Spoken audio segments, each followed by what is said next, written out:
intermolecular interactions, but if you see over here, this dip is large for ethanol, which means that the number of moles of ethanols must be small. Here, the number of moles of water must be large, because the quantity that I am comparing, I am equating is number of moles of one component into the change in partial molar volume of the other one. Yeah, that's what I have written. Number of moles of one component into the change in partial molar quantity. Gives me good. The change in partial molar volume is equal to the minus times the number of moles of the other component. So that's why you see that dip much larger in ethanol compared to water.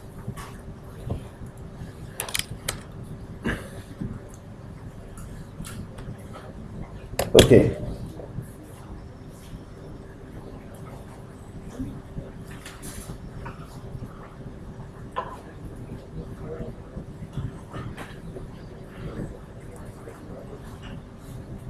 What do we do now?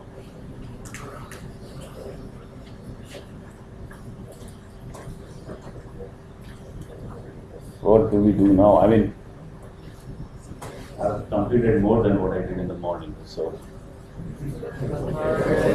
Yeah. Okay, fine. I just tell you for another 5 minutes and then we discuss. Oh, this is something which you already know. Okay. We calculated this is important because this will be important for the next week. So we calculated something called the entropy of I don't look so sad, huh?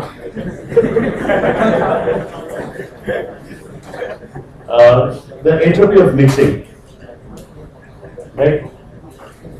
And of these two ideal gases, remember? And the entropy of mixing was the reason why these two gases mixed together. Does anybody remember the expression? Let me write it down again.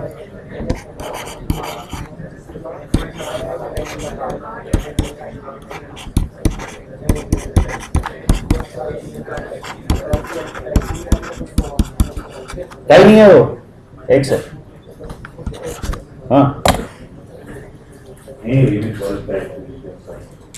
won't make much difference as long as it's understood with the whole fraction. Now, if you have two ideal gases, they would not interact. So what would be the enthalpy of mixing? That's your entropy.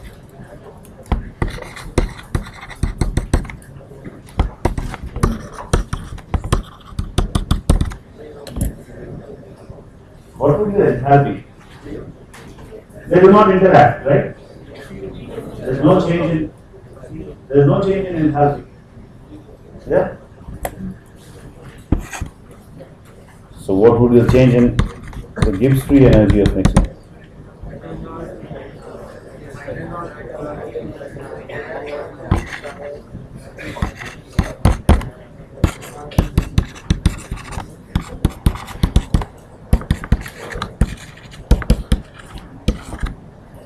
This is always a negative quantity for a spontaneous reaction, right?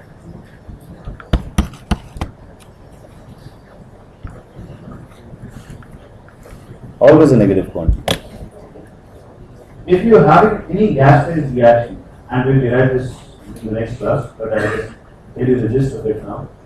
If you have any gas-phase reaction, A going to B, and both of them are gases, for example, then I could use my ideal gas equations. So I could use the same thing. This is for the ideal gas, right? So your Gibbs free energy of mixing is always negative. Your Gibbs free energy of the product and the reactant and the product, I know it's going to decrease. Yeah, it's going to decrease. So I would rather plot it something like this, where I have the reactant, I have the product. So this is mole fraction of product, right?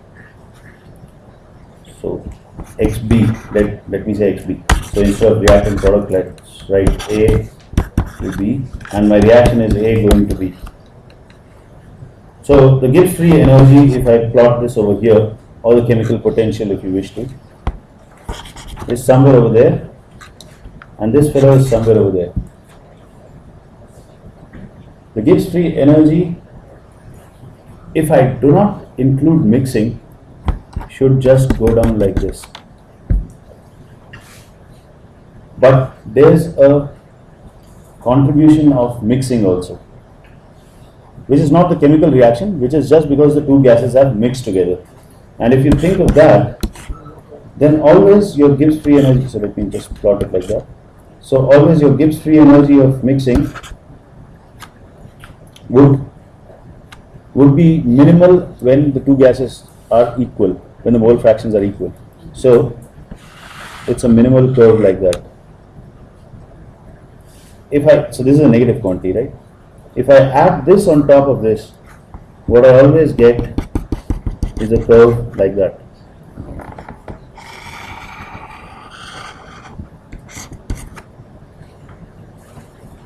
What this essentially implies is that I can never get anything in a pure form.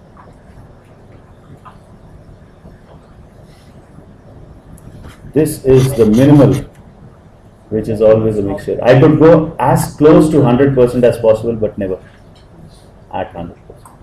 Okay? And we'll do this a bit more mathematically, more rigorously in the next lecture. So let's just stop now. Thank you.